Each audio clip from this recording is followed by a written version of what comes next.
Hey everybody, David here with Butler Outdoors. Got a lot of good stuff coming for you today. I've got my best buddy and my biggest helper ever. This is my 5-year-old son, Emmett. He'll actually be 6, next week? Yep. Yeah, so we're down here at the property. He's down here gonna give me a hand. Like I said, we got a lot of good stuff for you.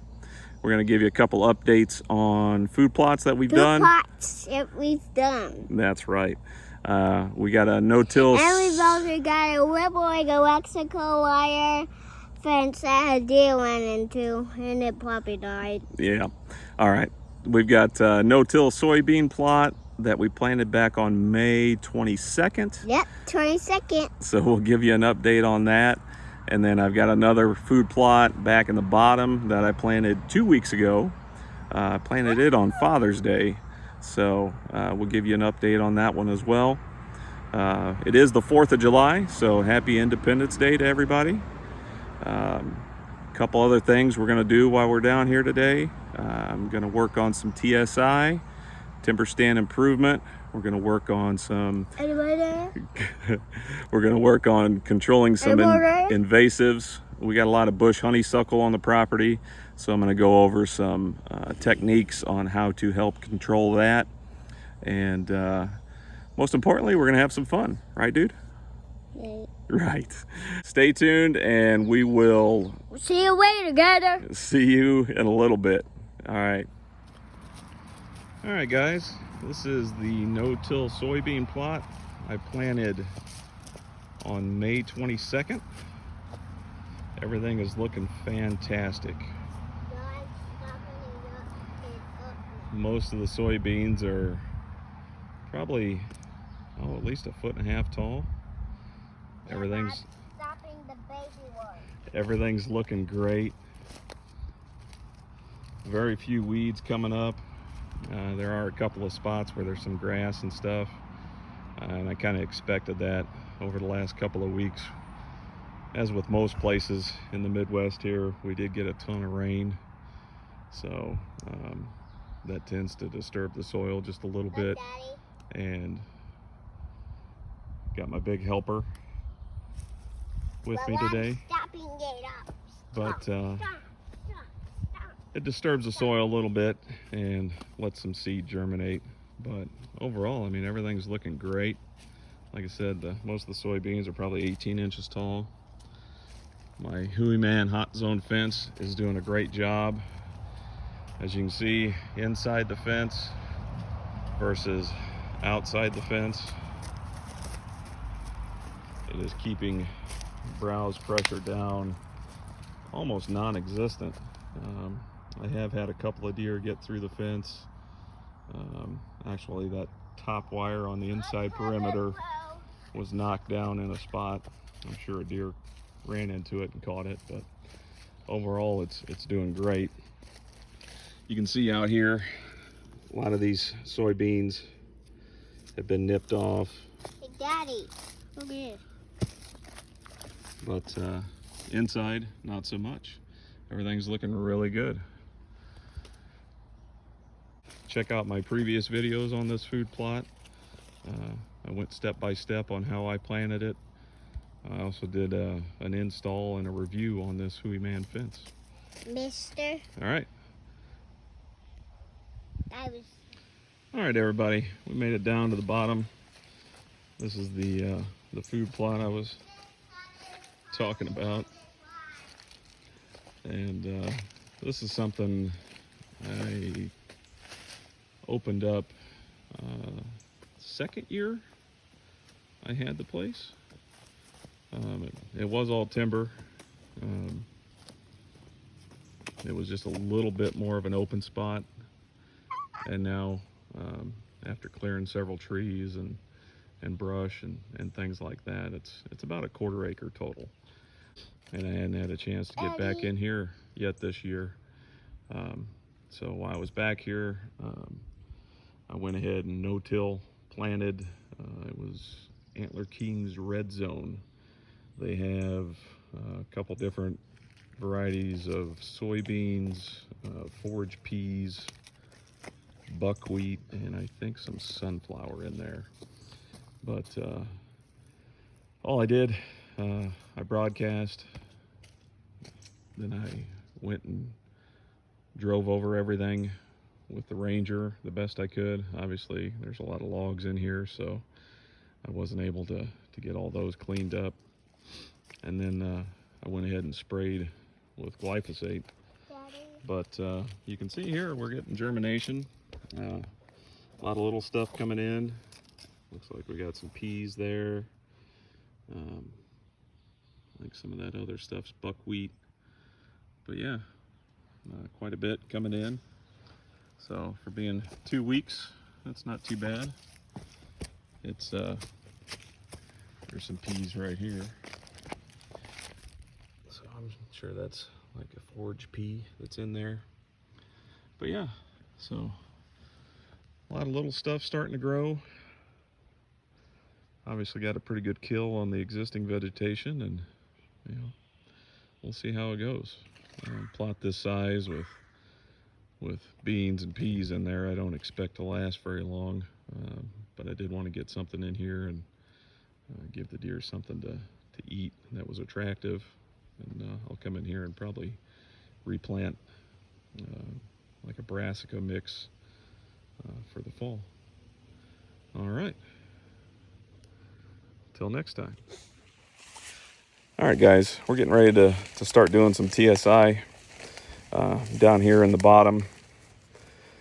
It's nice and hot, muggy, mosquitoes, but oh, you can see my son's back there messing around. He's got the lights on the Ranger. My big helper's not always the most help, but he's still fun to be around, and he enjoys coming out here with me, so that's what's important. But anyway, we're doing some TSI down here. I've got a lot of really small oak trees. You can see that tree right there, the small one. That's an oak.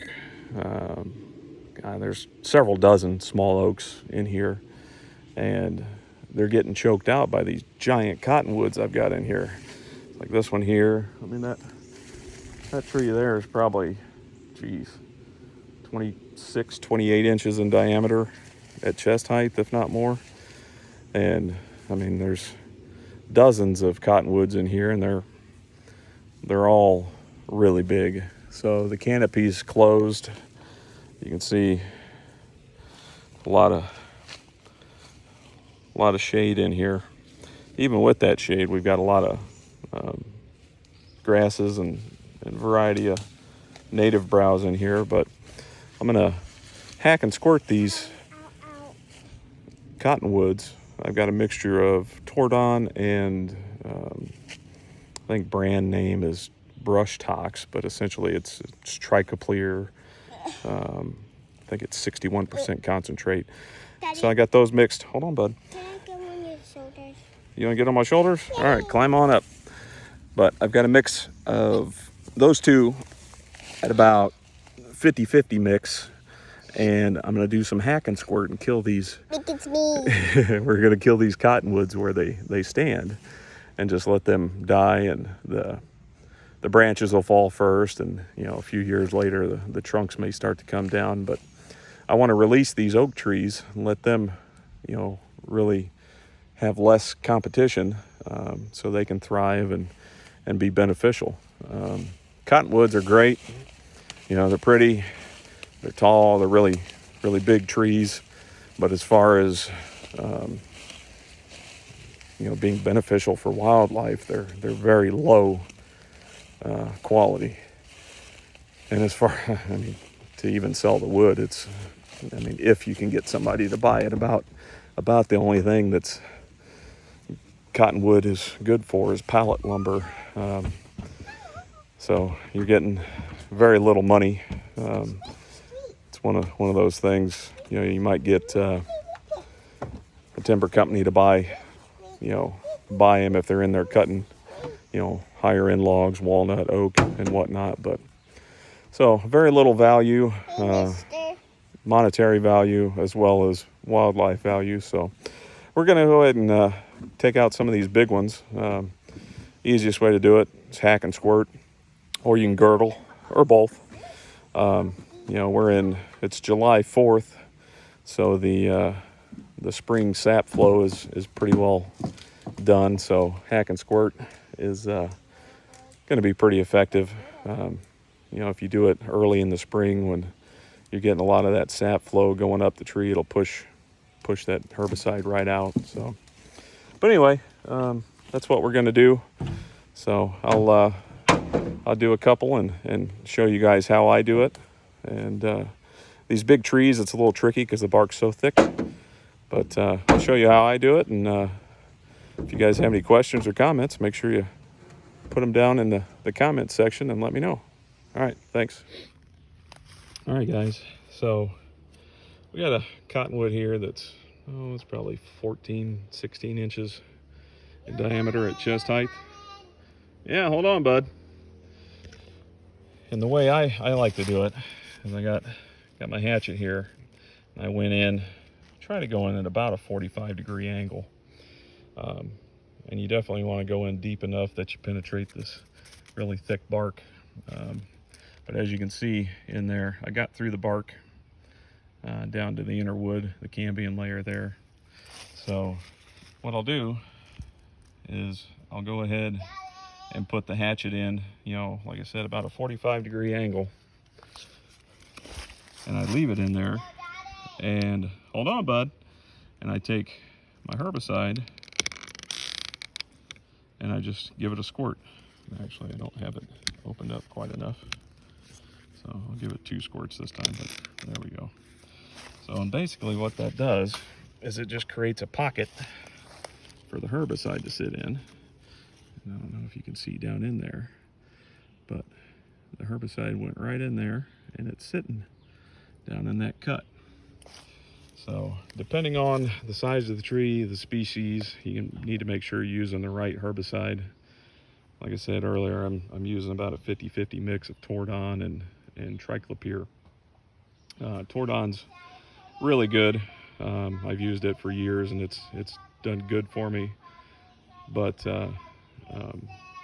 triclopyr does kills a little bit broader range, and it just aids in doing a little bit quicker kill. So kind of rule of thumb, for every 2 inches of tree diameter at chest height, you want to do 1 hack. So we'll say this tree's 14 inches, so we'll want to do 7 hacks around the perimeter of the tree and do a squirt of herbicide into each hack, and we'll continue on.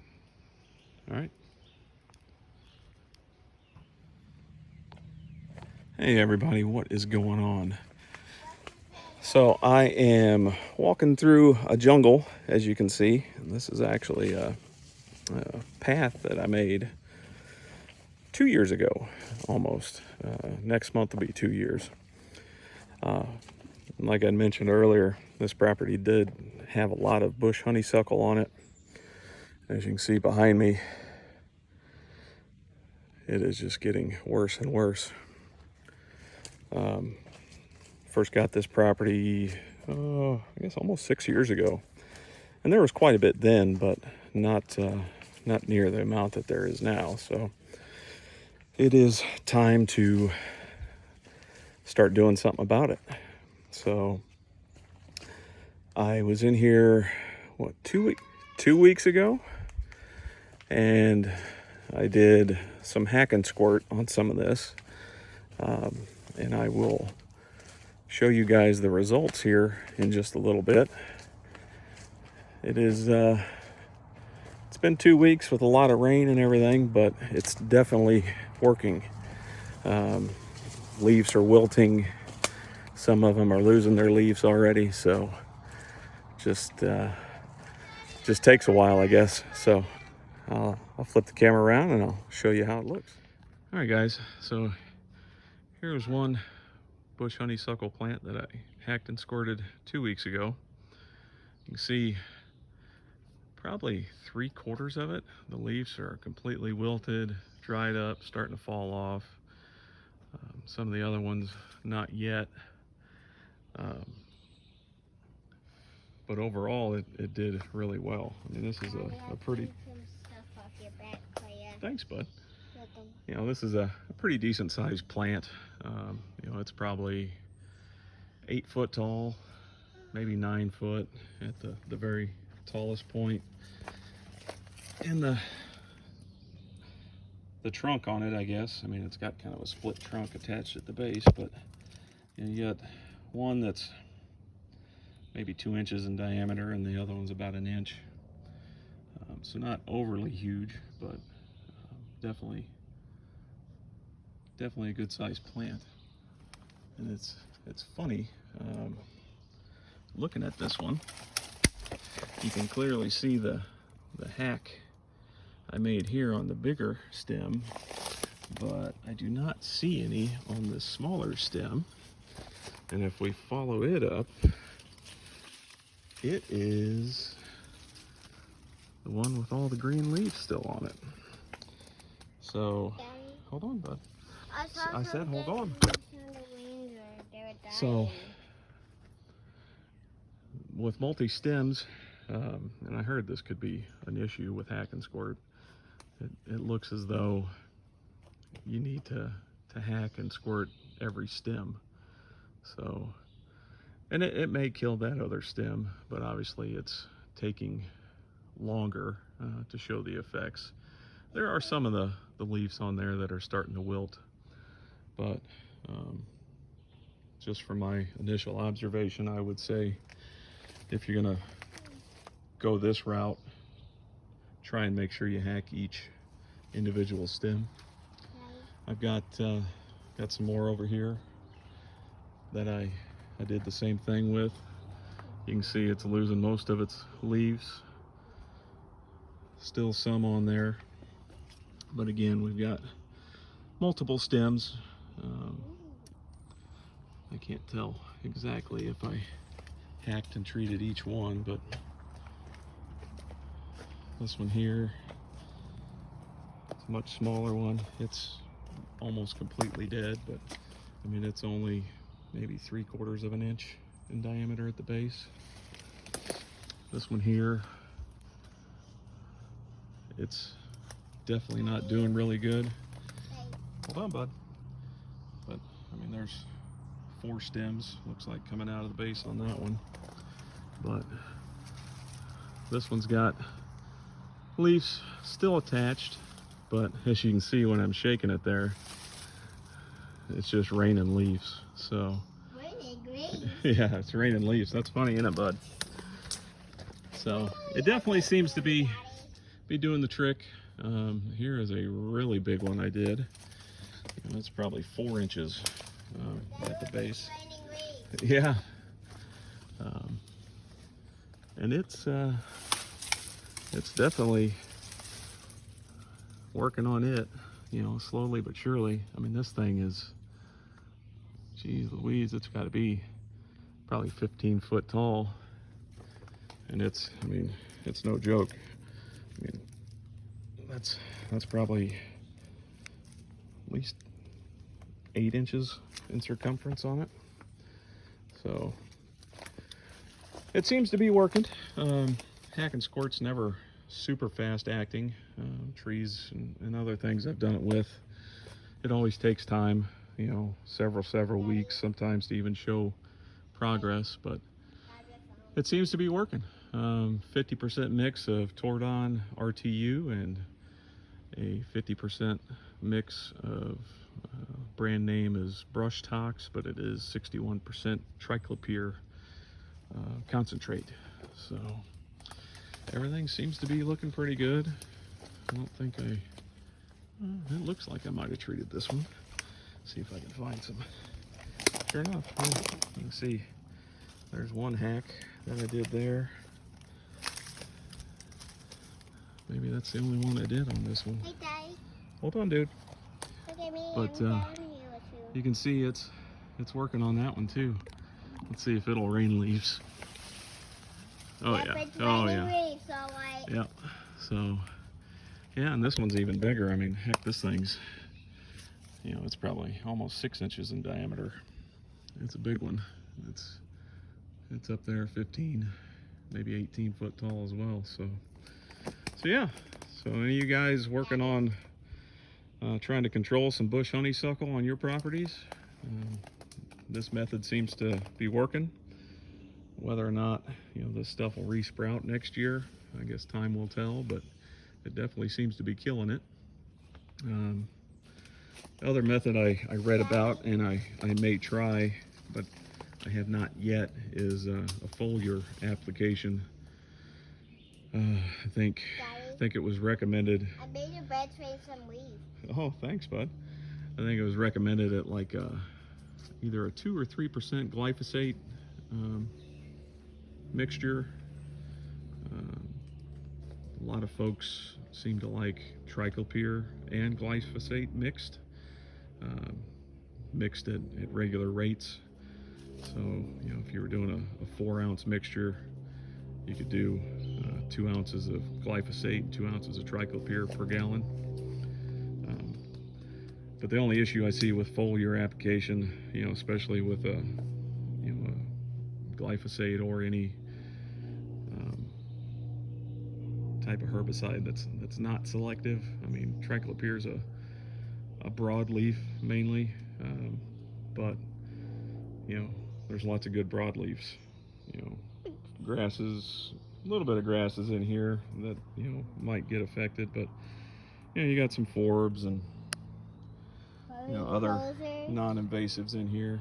Plus, if you get any on any of the trees, you know, it could damage them as well. So, you know, for a more selective precision treatment, I definitely recommend the hack and squirt, or you can do a cut stump, which I'll show you guys how to do that here in a minute. But the hack and squirt's probably the fastest, the least labor intensive, where you can get in there with a machete or a hatchet and just cut a little notch, put a squirt of herbicide in there, and go on about your business. You know, if you're cutting it out, you definitely want to treat the stumps so you don't have any sprouting back, but that is going to be a lot more labor intensive. All right, guys, let me know what you think. Bone. What do you think, dude? Do you think that stuff's killing the bush honeysuckle? All right, big thumbs up. And what should everybody do if they like and watch our videos? Subscribe to YouTube. You subscribe to our channel. That's right. All right, Butler Outdoors, and that's a wrap. All right, guys, just got done doing a little hack and squirt on this bush honeysuckle. I probably did, oh, I don't know, at least 30 or 40 plants in maybe 20 minutes. You know, it doesn't take long, but you know, it's there's no easy way to get in on, you know, multi-stem plants like this and get every stem or even cut every stem. You know, I don't think there's any easy way to get this stuff under control. It's just nature of the beast. But I'm going to show you guys another method real quick. It's cut stump treatment. It's very simple.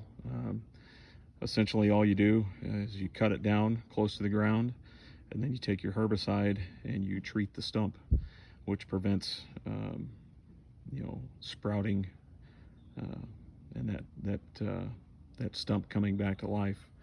You know, you would think you cut something off, you know, at the ground where it has no leaves and anything like that, it would kill it, but this stuff will start sprouting right back. So you have to treat those stumps.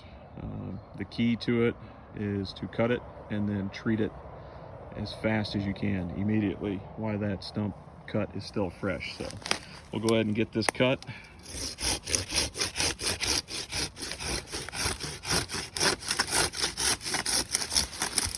All right.